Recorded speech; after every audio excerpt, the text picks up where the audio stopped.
Welcome to Women and the Businesses They Own, the podcast where we inspire and we explore the journeys of remarkable women who are building businesses with purpose, passion, and impact. Each episode shares the story behind the work, the challenges, the lessons, and the courage it takes to create something meaningful. Today, I'm joined by Carol Robinson. Carol is the owner of a business dedicated to helping individuals and families have some of life's most difficult but important conversations, planning for end of life medical decisions with clarity, dignity, and compassion. It's delicate work, but Carol approaches it with empathy and wisdom and a deep respect for each individual's voice. Carol, thank you for joining us today. And as we begin, please tell us a little bit more about yourself, both personally and professionally.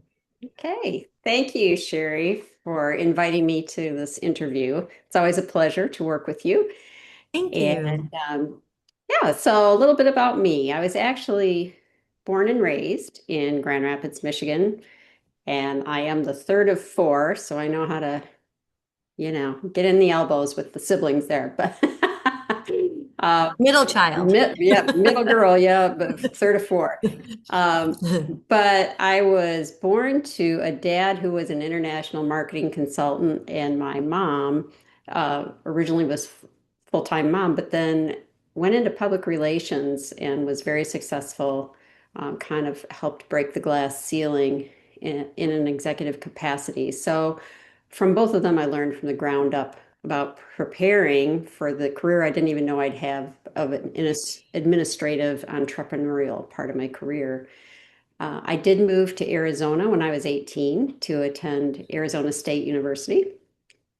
And Whoa. yeah, All those ASU, is it ASU fans? ASU, go ASU. Sparky, go Sparky. Yeah, we are not U of A Wildcats. We are the ASU Sun Devils Okay. All right. based in Tempe, Arizona.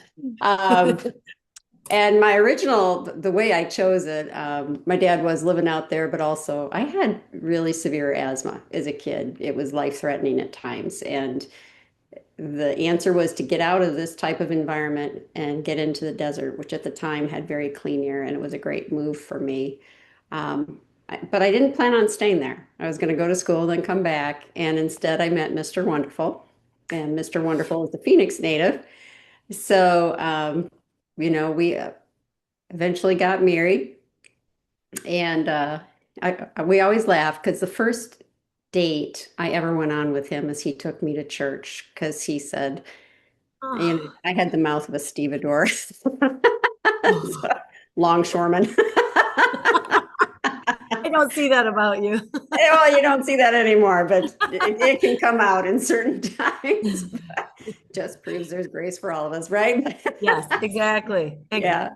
But we stayed out there for 30 years. I became stepmom to two wonderful sons. And when our boys were 21 and 23 and in the Navy, we adopted our infant daughter from China. So I will say that kids keep you young, no matter Yes. the age. Uh, and we were very happy, had great life, all these types of things. And in 2005, I got a call asking me to come to Grand Rapids to work. It was a recruiting call, which I thought was pretty funny, because I was well established by then. And Yeah. my husband, who was born in Phoenix, said, let's go.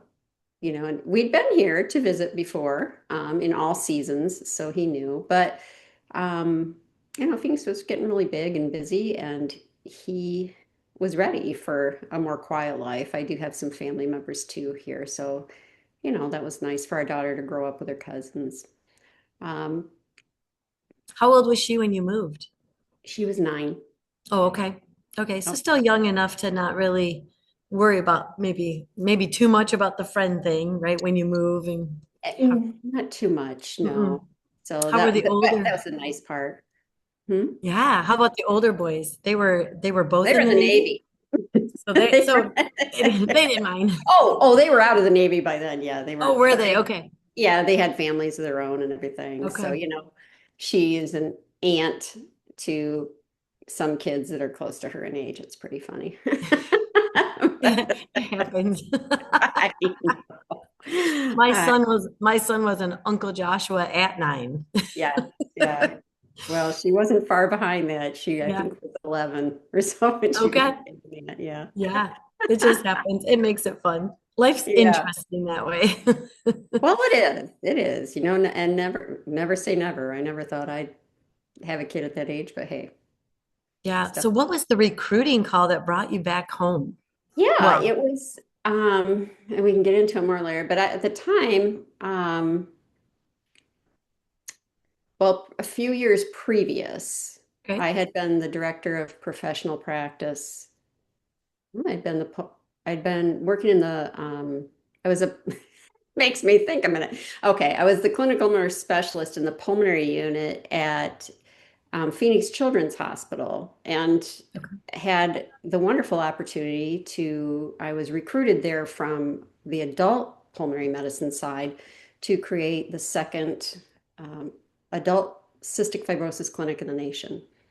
But I had to learn pediatrics too. And while I was there doing that, I heard about this woman in Grand Rapids doing this professional practice model that I was really interested in, Bonnie Wasorick. And got an invitation to this conference and I thought, oh, how ironic. It's Grand Rapids. I'll go.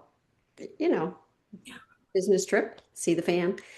And ultimately ended up working with her and started the first pediatric model of the clinical practice model in the nation at Phoenix Children's. So did that for several years. Then we got our daughter.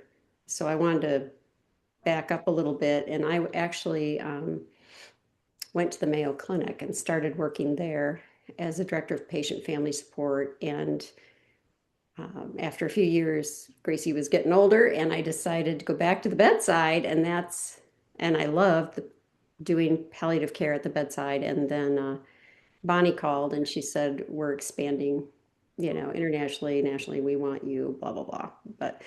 And I loved working with her. It was just great. But I was like, I'm really happy where I am. And Doug was the one who said, let's go.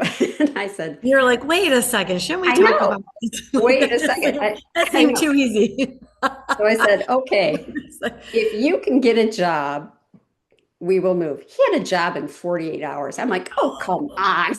shoot, if that was a sign, I I mean, know. It was. It was. let's It go was back. hard. It was hard I was just leaving gonna, friends and family and I everything. I would think so. 30 Yeah. years in Arizona. Yeah. But the What was crazy, it? Yeah, go ahead. I'm sorry. Go ahead. I was going to say, well, the crazy thing is, like 6 months after we moved here, my dad, still in Arizona, had a first of a very serious health issue. And for the next 3 years, I commuted back and forth to Phoenix until he died. So Oh my gosh. I'd fly out every 4 to 6 weeks, stay for a week to 2 weeks, come back. If it was a school break or if it was summer, I'd just take Grace with me. She could see friends and everything. But it was pretty crazy for that 3 years. Kind of, I'd see people in the grocery store. I'm like, where do I know you from? Because after a while, am I in Phoenix or am I in Grand Rapids? It's just very disorienting to do that, but it all worked out. Did Yeah. at any point at that, I mean, did you ever think, oh, we shouldn't have moved to Grand Rapids? I mean, how did this? Because that's 3 years is a long time, and your family's your priority, your dad. I mean, that's Yeah. a long It was hard. commute for 3 years. It was hard. And, I'd say, yeah, there is a time during that time frame of spiritual reflection. What am I doing here on the flip Yeah. side, I had a mom here that she's always had issues. And after dad died, I mean, 10 days after he died, and I got back to Grand Rapids, she had a heart attack. So it's like, okay, like, can I get a break here? So No, it was you thrown right into it. cannot. So, I've had 15 years of professional caregiving between them, and then we moved Doug's mom in with us when she had her end stage Alzheimer's.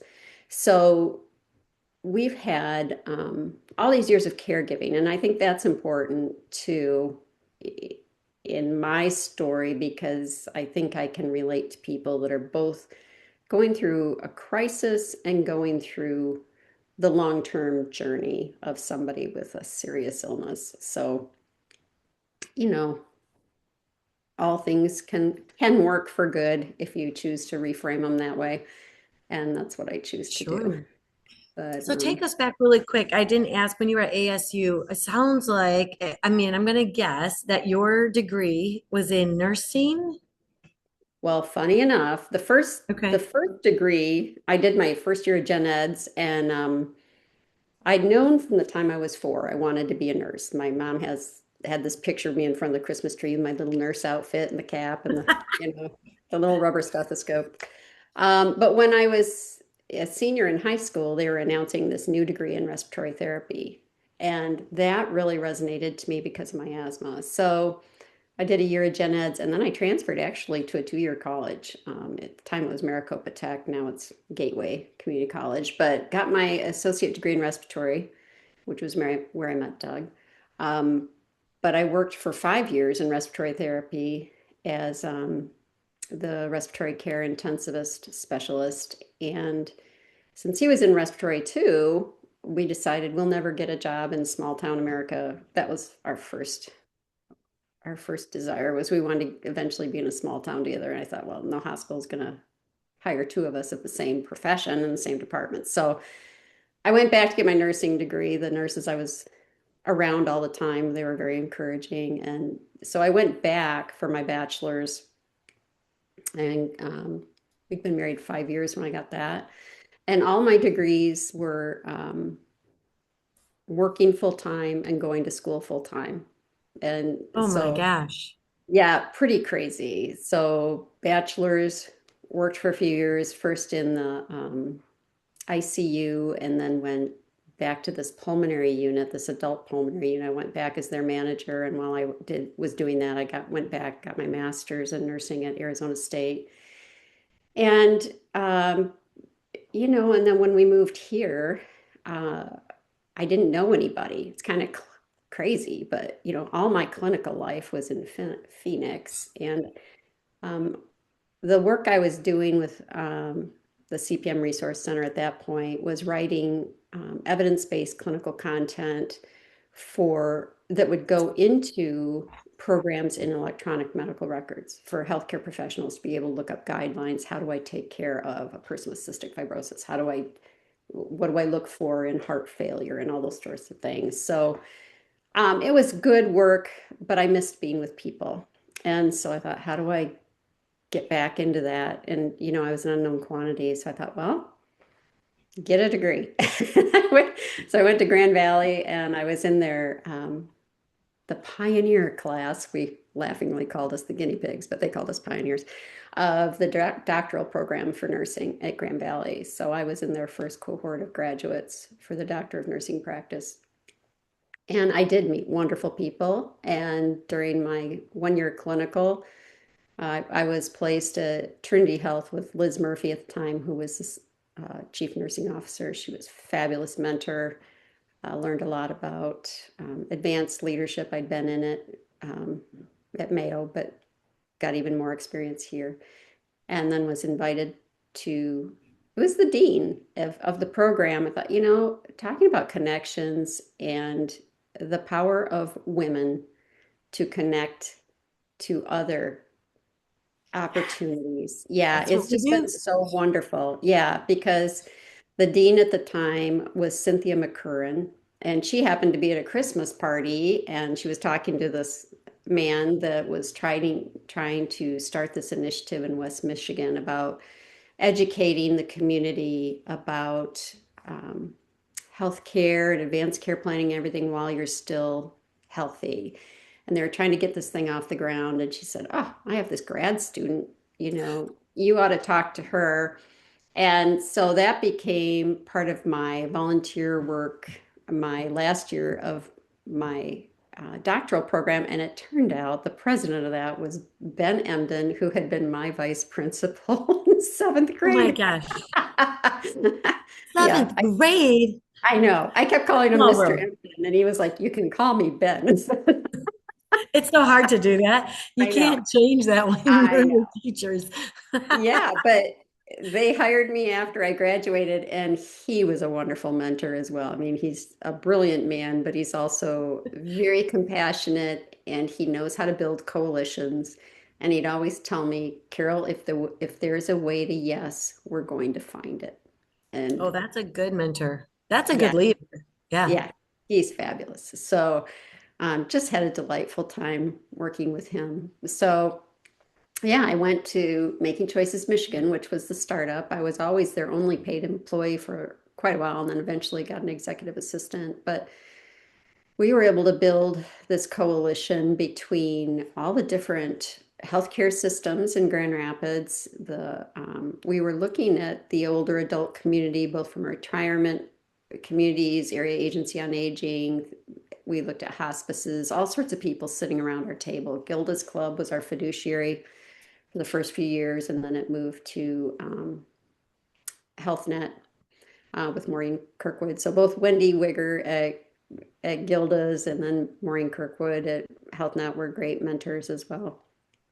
But we had all these trained volunteers. It was just fabulous because they could push out into their own spaces. We did an interfaith initiative for a couple of years where we trained people and then they went into their faith communities. So we had like not just Christian, but Buddhist, and we had just all sorts of people in there learning this and Yeah. taking it to their communities. And that was the nice thing as we moved from this perception when I very first started, people would refer to me as the death lady. Like, That's I'm not not the the death greatest lady. title. That is I'm the not the quality of greatest. life lady. I'd much prefer quality of life lady, the death Yeah, lady. and No, we're yeah, changing. exactly. And it was so neat to see the change over time because it went from really having to work hard to get any group to listen to me to by the Yeah, last couple of years, I had on average 85 speaking engagements a year, over 4,000 people would attend per year. incredible. Yeah, so it was great. It was word of mouth, it was grassroots, and really a And wonderful so, experience. yeah, because it sounds like, I mean, from what your experience has been in the past leading up to now, you having your own business doing everything that Mhm. you just kind of told us. I Yep. mean, was there, kind of explain a little bit more about what your business is, maybe the name of your business and kind of what it is that you do in a day, and maybe even, I'm assuming there's got to be some sort of connection between your parents and the care you provided and what you do every day for others. hmm hmm Yep. So the name of my business is So We May Know, LLC. Okay.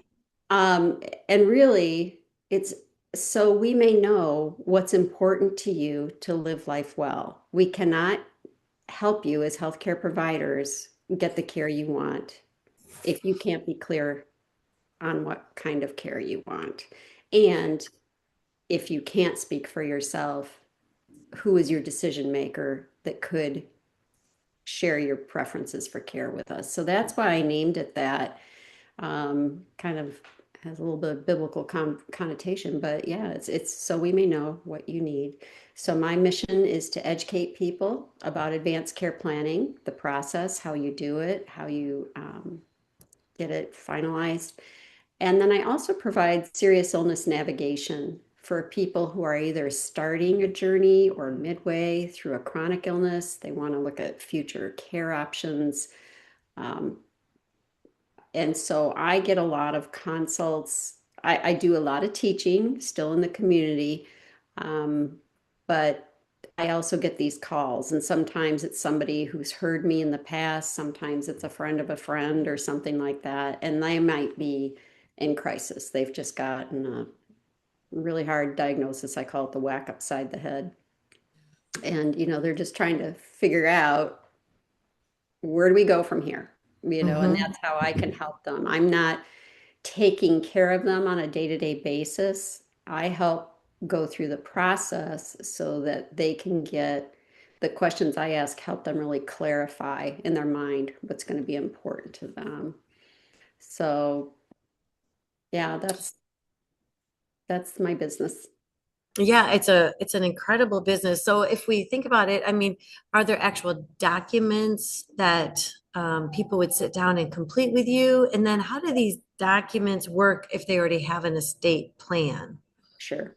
Well, I think one of the biggest myths, and believe it or not, the people I have the hardest time with are people that work in healthcare. I bet. Because, they've seen so much and they can't split their mind about technology versus what matters to them to live life well. So the first thing I always say is, this document is going to be a lifelong document in that you're going to update it over time because what you want at 18 is not what you want at 50 is not what you want at 85. So you're going to start the process and then you'll continue to update it. I can do that with a person or I can give them online tools. But I think it's really important to go through a conversation with both your loved ones, and it helps to have somebody like me being that objective third Yeah. party. But yes, they can do it. And so if it's already an estate plan, because some people say, oh, I did that with my lawyer. And so Yep. they, great. I said, so who's your patient advocate? Well, I don't know. Or, or they might say, well, it's, Susie Q. I said, okay, when did you last have a conversation with Susie Q about what's important to you to live life well? We didn't talk about that. Okay. I You didn't go know. back.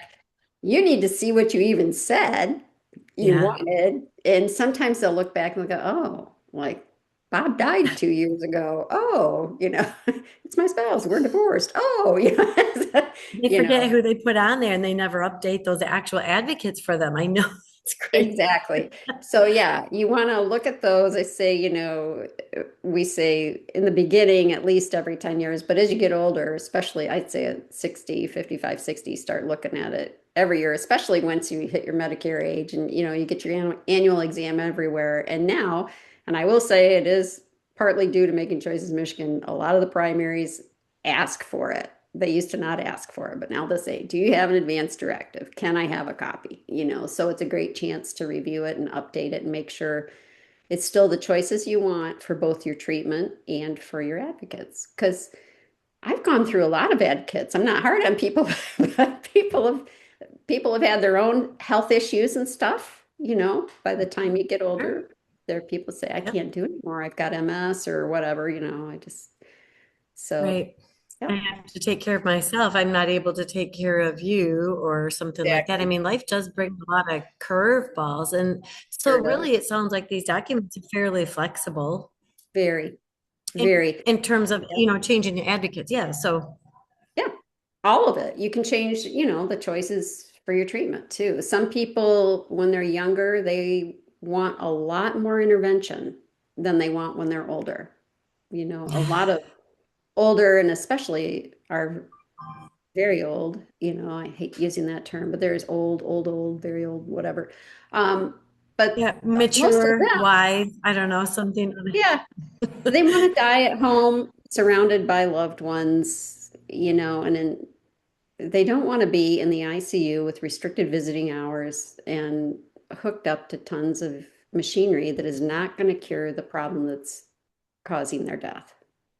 And that's one of the biggest Yeah. things, people say, in the old days, docs would walk in and say, well, if your heart stops, do you want me to restart it? And they go, well, of course. But they don't understand that if you've got terminal stage 4 cancer, it's metastasized throughout your body.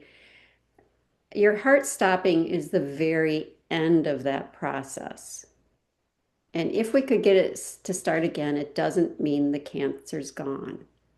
So Sure. CPR was started really for people, younger people with sudden heart attack, to get the heart going until we could do something with it. But our techniques have become so advanced that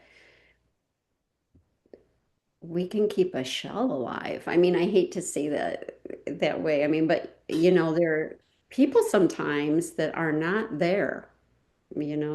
There's nothing going on upstairs. They're never going to know who they are, where they are. They're never going to meaningfully interact again.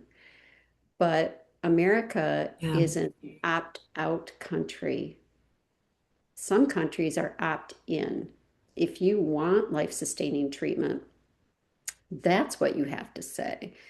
Versus Oh, in the United States, you get it all unless you tell us you don't want it. unless you opt out. That's what you're saying. You Okay. opt out. Yeah. Yeah, yeah. And, it's something to think about. I mean, for my dad, he was 78 when he was going to die from heart failure. There was the option for what's called an LVAD, left ventricular assist device, or a heart transplant. And he was like, I'm 78. Why would I want to do that? It's going to cost me a ton of money.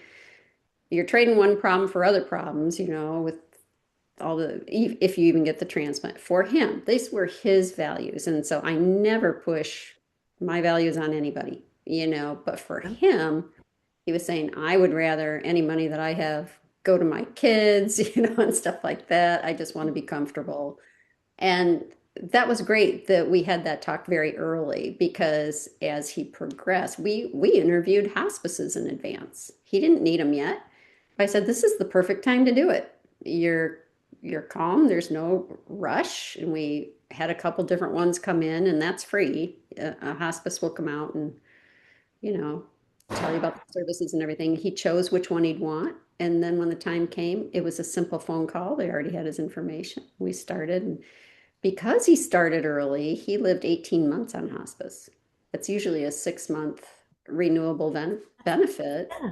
That's what I But thought. Okay. yep, but he had such great care that his life was actually extended and he died 18 months later. And really, it was only the last week of his life where he looked like a true hospice patient, where we had a bed in there and everything. I mean, he was driving his car until 3 weeks before he died. So, Wow. yeah, Wow. yeah. So people that, have an issue or they want to have a plan if something happens, it's just so empowering for them to know that they've got a plan to stay comfortable and that their wishes will be honored. Okay, there's a lot to unpack there because I think the first thing I want to ask you before I forget is you had talked about this advanced directive. It could be as young as 18 and changing it midlife. What would you say the average age is for somebody to have an advanced directive? Well, we're slowly getting a little bit better, but it's Okay. still it's still in the senior citizen age, 60, Okay. 65. Um, but when That's I what go, I would have yeah, guessed when I that go through too. these Yeah. with people, that's when the adult kids realize, oh my gosh, I should have one of these too. And for the past 5 years, I've actually taught a seminar every year at Grand Valley for the younger, for the student nursing students, and really Okay. encouraging them, at 18, you should have one. I mean, my daughter, hers, we did it the week after her 18th birthday. She was like, I know it's because of what you do. I gotta have it, blah, blah, blah. You're But, like, that's by the good. time, yeah, but by the time she was 20, two of her three best friends from high school were dead. One had slipped on an icy road coming home at night, hit a tree. And the other one was an unintentional overdose, which is now a leading cause of well, not just young people, all the way up to age 64. Sure. Unintentional overdose is Yep. huge. It's not, it's not bad kids or whatever. Right. It's just everywhere. Yeah. So, Wow. yeah. That's a lot for your young daughter to go through, even, in Well, her own time with exactly. your people closest to you. Wow. But she came back after the second funeral. She said, "Man, Mom, what a mess." She said the parents were fighting. If it was going to be funeral, was it going to be cremation, open casket, closed casket? What's he going to wear? Da, da, da, da. She wanted to renew. She wanted to redo her directive, and we did. And she got even more specific on exactly what Okay. she wanted. So, Yeah, it's. I hope I never have to use it, but if I sure. do, I know exactly what she wants, and I would Yeah, honor and that. And at this point, isn't your daughter married even? Yeah, she's married. Yeah, that's what I thought. So now, I mean, Yeah. there's that shift, now it's probably her husband and he hopefully knows her wishes as well. I mean, that's the thing, life changes and advocates change, communication must happen, all of these things, Yep. that, Yep. yeah, for her. So, okay, so the other question I was thinking about is it sounded like the way that your dad was communicating to you and you guys were having these good conversations, he was choosing what I would call quality over quantity of life. Yep. Tell us a Yep. little bit more about that. Yeah. Yeah. Well, that's one of the biggest difficult questions I think people would face. And first of all, I say understanding the question is the first hurdle because what does extending life look like for a person? And is that going to be temporary or is it going to be permanent? I work from the brain viewpoint because when I said earlier, do you know who you are, where you are, meaningfully interact? Well, that could be a serious car accident. That could be a fall on the ice. That could be a big stroke, and it could be dementia. They each Yeah. look different. Some are sudden, some are long term, but at the end, what is your neurologic function going to be? Will you know who you are, where you are? Can you meaningfully interact? And that is what I always take it from because people get so wound up about technology. And I say, if you're stage 4 or the final stages of Alzheimer's, if it's very common to choke and get pneumonia and things like that from aspiration. And, I talked about that with my mother-in-law while she was still in the middle stages of dementia. We talked about that. And, we could give antibiotics for that. It could clear up the lungs. It's not going to clear up her brain. They also don't eat as much. The body just doesn't want as much food, Yeah. and people tend to say, "Oh, come on, eat this." That is a cultural thing no matter where you go in the world. People think, food if they just eat the chicken soup or whatever. But the body doesn't want it anymore. And in fact, you can cause more harm, like with heart failure, trying to shove it down somebody's throat because their heart and their kidneys can't process that stuff anymore. They're just trying to function at the minimal level. And when you're Yeah. adding fluid, you're kind of drowning them. So, she said, well, I don't want anybody shoving food in my mouth. And so I said, so if you want it, fine. If you don't, fine. And go into any assisted care place or sometimes, and you'll always see somebody trying to come on, one more bite, one more bite. And it's like Yeah. her plan of care said, if she wants it, she can have it. If she doesn't, leave her alone. That Hmm. you Yeah. don't have to shove stuff, no forced oral feeding. So that's a quality of life issue. And for my folks that have serious illness already, with the heart failure or this or that, I've had people ask, when you think quality of life, I think, am I going to live longer or am I going to die slower? And I think that's a good way of doing it too. Yeah. Say that one more time for our listeners. Do I want to live longer or die slower? Die slower. Yeah, sure. Because Yep. we can give you more days. In fact, Atul Gawande, Being Mortal is a fabulous book and it's a great documentary. You can see it for free on PBS Frontline. Um, but that fight terminology, I hear that a lot. They're fighting this, they're fighting that. And that's kind of like battle language and I get it, but that's a very Western concept, by the way. My Eastern Hemisphere patients don't usually think that way. They'll say like I live with whatever Okay. versus I am battling. And I really I just have a visceral thing at obituaries. They say so and so lost their battle.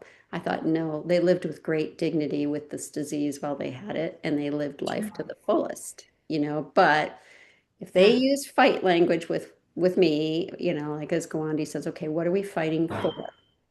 Are we going to fight for more time which might mean you're going to sacrifice right now feeling good, but Yep. the hopes of living longer.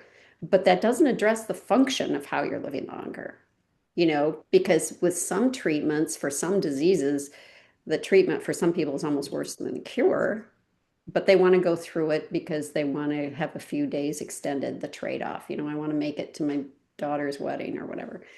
With Yeah. palliative care, though, sometimes we say maybe we should move up the wedding. I've done weddings and ICUs and stuff like that. So you got to frame it within that. And also, I always address the spiritual component as well, not religious. Religious is an institution, but for every single person, what makes them tick, what gives them strength, what gives them hope. It might be a religious practice, it might be their pet. I had a guy that just lived for his dog, so it was getting the dog into the hospital so he could see him before he died, that Okay. kind of thing, Yep. whatever it's important to them. So I don't want people feel pressure. I want them to make up their own minds based on what's important to them to live life well. Yeah. The other thing too that I think that was interesting for me to hear from you is that you interviewed different hospices, and I didn't realize that there was more than one hospice company. I thought there was just hospice.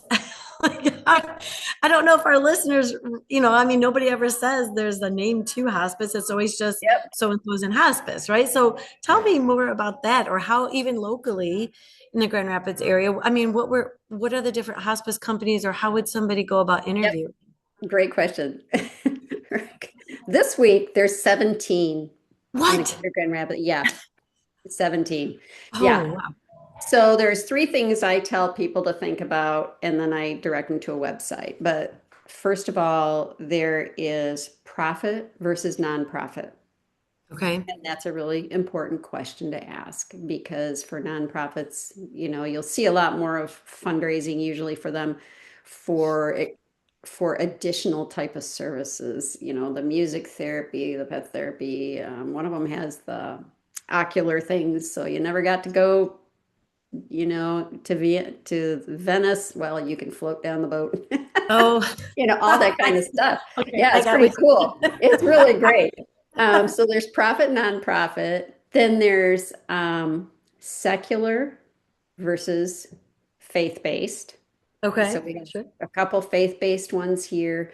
And what I always clarify to people is some people think, oh, well, then you have to be of that faith to use the services. Like, no, the faith base means they function on, for example, Christian principles of compassion, mercy, just but they treat anybody of any faith. Okay.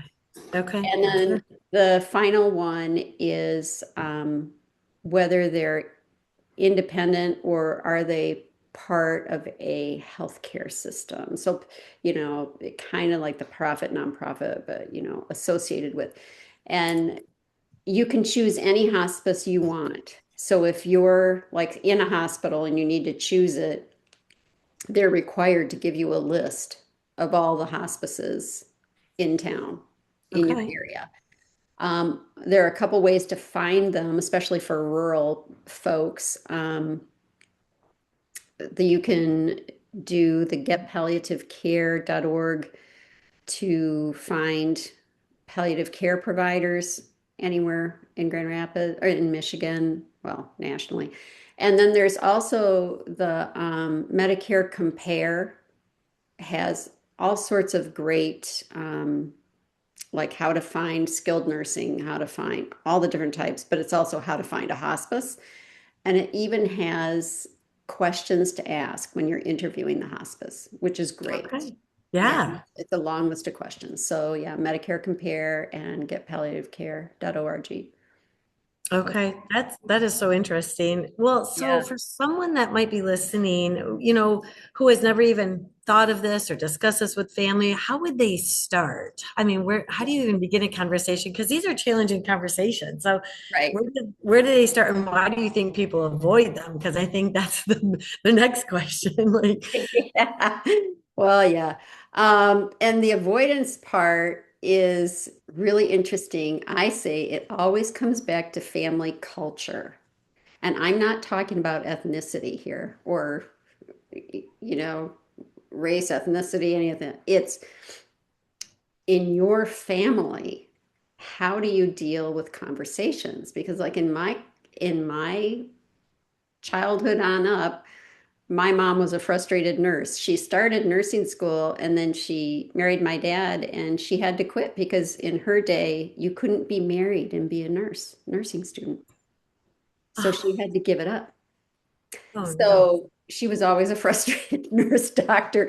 I mean, we talked about everything. The bird died, she's picking up, okay, look at this, look at that. I mean, it was just we went, she took us to see our sick great grandparents. If there was a funeral, they took us. It was just all a natural part of life. Some families never, ever talk about serious illness and they do not use the D word. I've had Right. entire conversations, serious illness conversations, people where I never use the word death, dying, anything like that. I can adapt the language to really talk about what's important to you right now to live life well, you know. Okay. So, but I think that I hear a lot. It's getting a little bit better as the boomers are aging. The generation before us, the greatest generation, all that stuff. Part of it was you suck it up, pull yourself up by your bootstraps. You don't talk or complain about anything. You just push on. And so as that generation has been dying out, the boomers, they want to share everything. So, so I'm seeing a shift, but it used to be, I could find out from my patient what they wanted, but they didn't want the kids to know. Yeah, that's what And I hear vice, yeah. too. Or they And just then don't want to vice pass that versa, information though. on.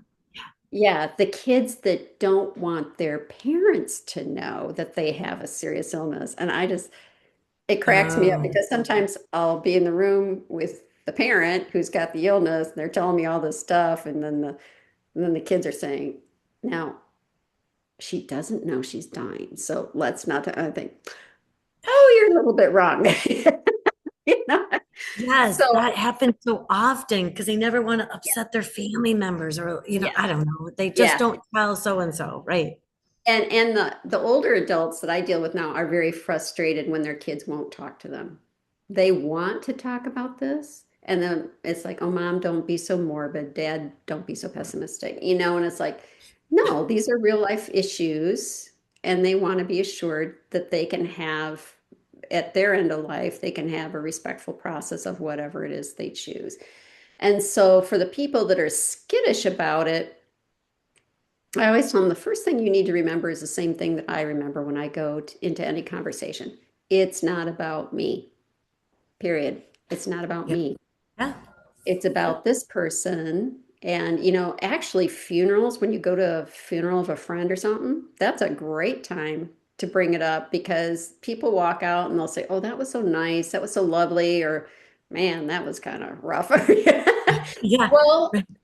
what should it look like for you? What would a really, how could we honor you? Yep. So flipping it around that way. And I would also say that the other barrier is the anticipatory grief. Some people, it's just hard for them to imagine what will happen when that person's no longer alive.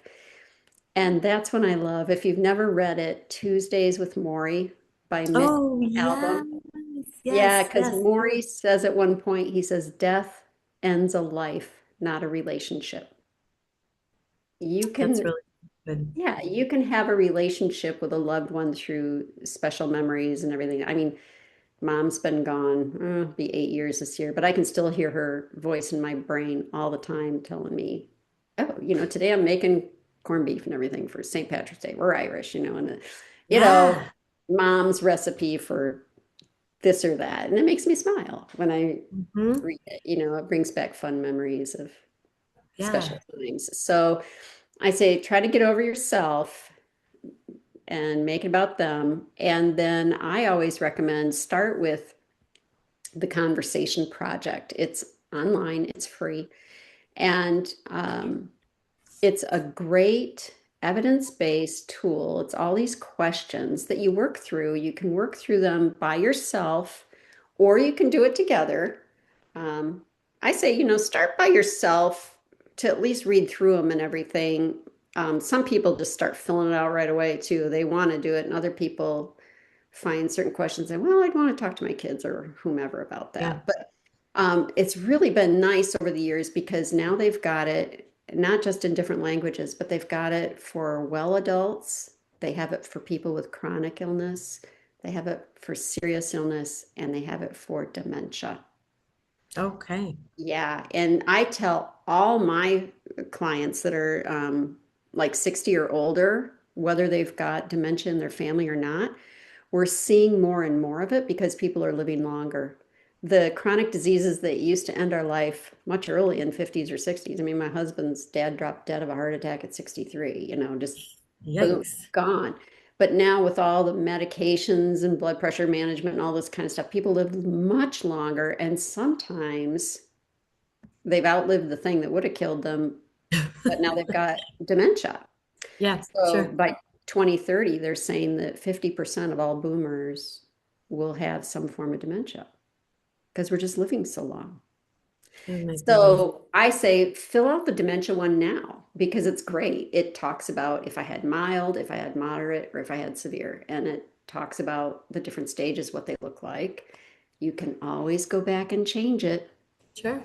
But Yep. once again, I mean, like with my mother-in-law, thank God we did it so that I could do the no forced oral feeding. And there's an additional form that I used with her that you can't do online, that you do with your doctor because it's a medical order, but it's called the MyPost, the Michigan Physician Orders for Scope of Treatment. And that's where we could say no forced oral feeding, no antibiotics, if she falls or something, unless a bone is sticking out of her skin or if she's massively bleeding, you do not Yeah. transport her to the ED, just make her comfortable.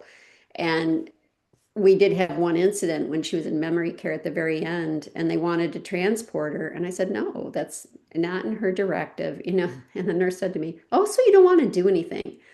And, I knew clinically what she was saying to me is, you don't want any advanced interventions that would just stave off the inevitable. But for the first time, I heard it as a family member. And for a minute, I was like, I'm not doing Yeah. anything.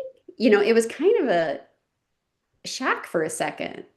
And then I Yeah. got my brain back. I said, hey, wait a minute. I said, I'm following her advance directive. I am doing something. She wants to die at home, and you guys are home.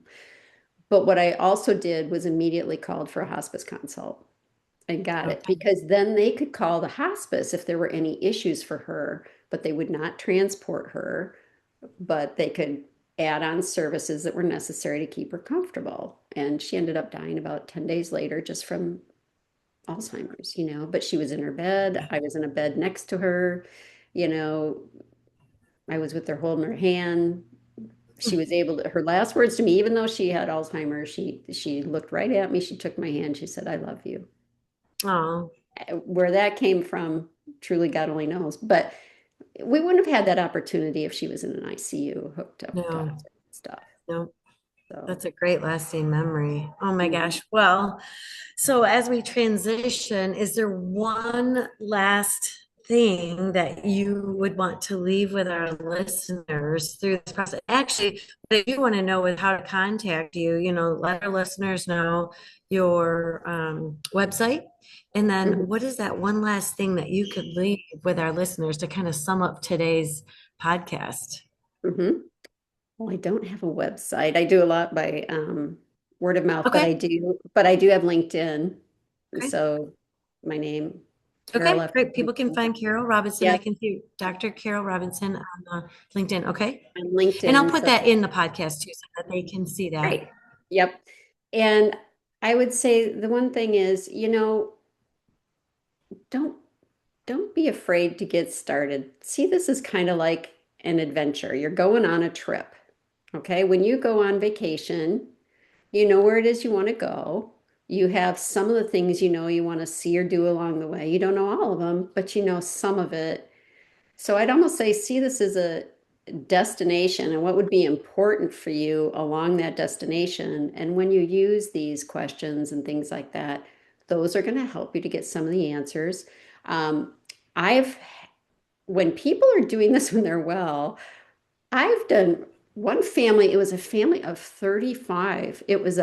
They turned it into an event. It was a pizza and beer night. I said, okay, you can't drink a lot of beer before I get through my content.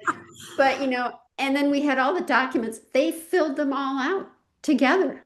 Oh my 35 gosh. people. Yeah. And I've had other people that we always making choices. There were two things we'd always push at Thanksgiving. We'd say, let's talk turkey. And there were some families that would get the advanced directives from us, put them on everybody's plate, and because the questions are really good. You end up hearing family stories and stuff, of, Yeah, well, when you Aunt really Martha would. went, this or that or whatever.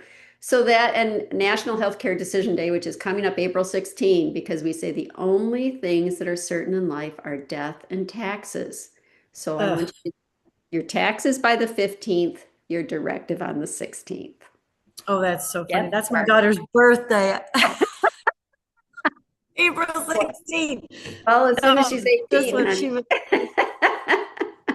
we've got to do that advance directive You on gotta her do it. birthday. That is cute though. I love like so you're talking beer, pizza, and advance directive, or what'd you call it? Turkey talk? When everybody's Let's together, you got talk to get turkey. away. Let's talk Let's turkey. talk turkey. Yeah, I love it. Let's yeah. talk turkey. Okay. That's awesome.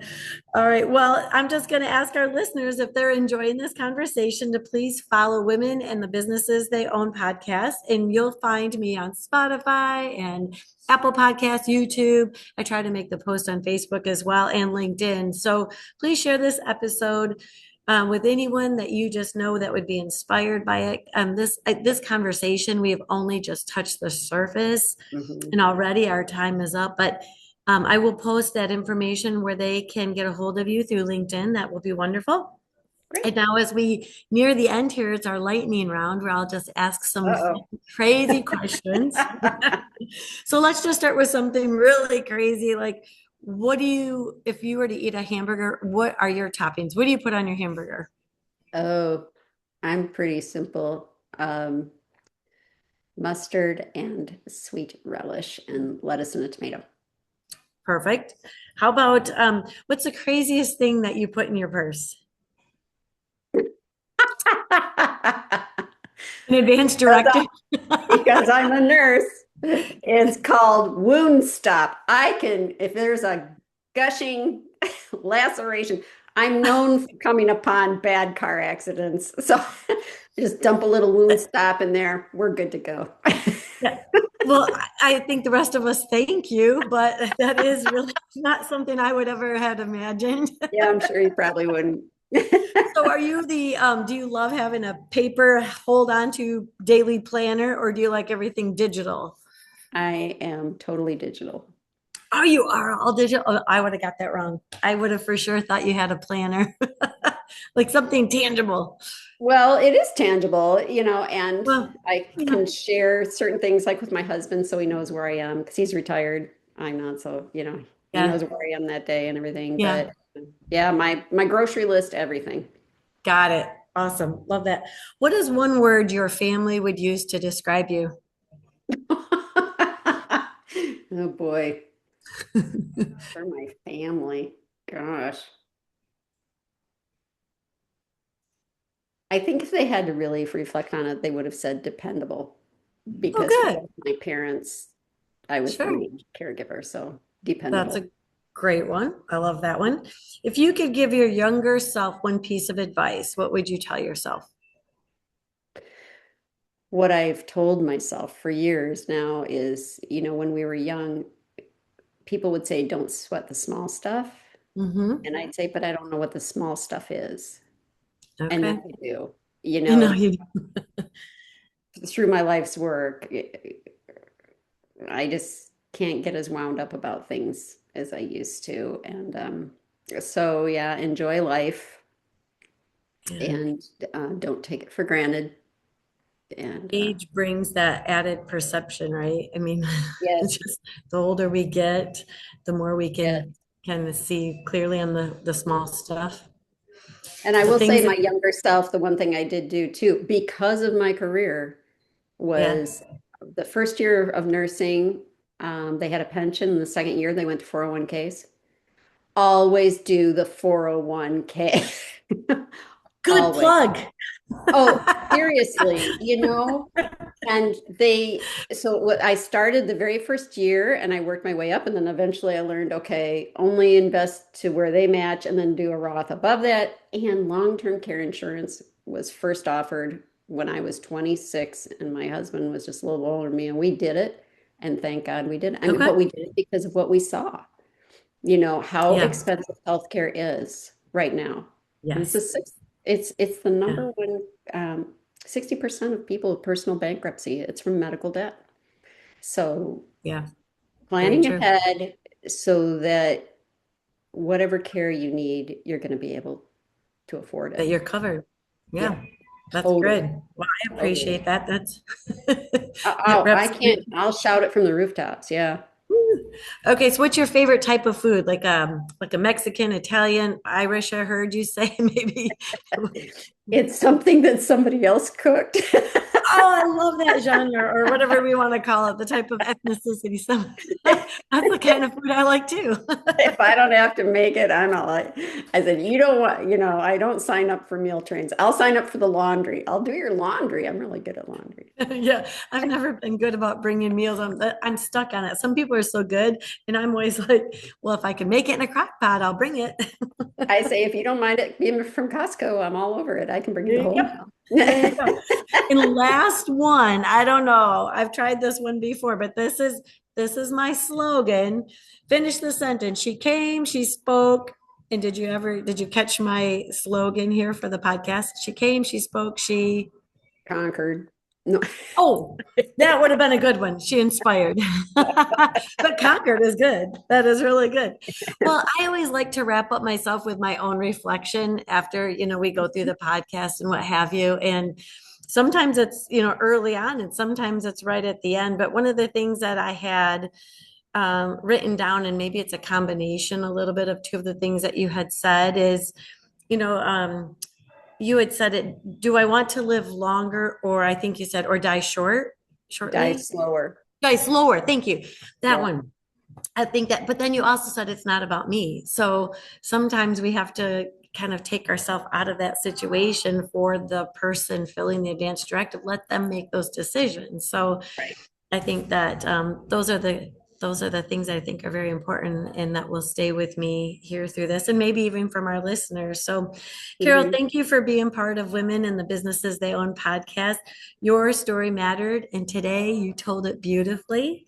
And finally, to our listeners, remember she came, she spoke, she conquered and inspired. Inspired. And we'll see you next time.